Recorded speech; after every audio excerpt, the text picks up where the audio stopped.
অশ্লীলতা ও অন্যায় থেকে নাকি নামাজ মানুষকে বিরত রাখে? তাহলে সমাজে অনেক মানুষকে দেখা যায় যারা নিয়মিত নামাজ ও অন্যায় একই সাথে করছে, তারা বিরত থাকছে না কেন?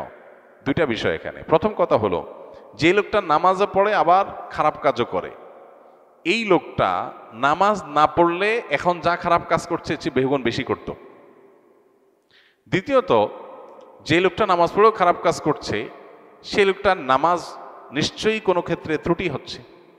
ওষুধ খাইলে রোগ ভালো হয়, এখন ওষুধে যদি ভেজাল থাকে, ওষুধ যদি নকল ওষুধ হয়, ওষুধ যদি ডেট ওভার হওয়া ওষুধ হয়, তাহলে সেটা তো রোগ ভালো হবে না।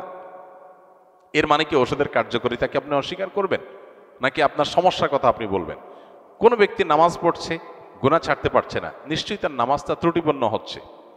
যতটুকু হচ্ছে ততটুকু সুফল সে পাচ্ছে, যতটুকু ত্রুটি হচ্ছে ততটুকু থেকে সে বঞ্চিত হচ্ছে সুফল থেকে।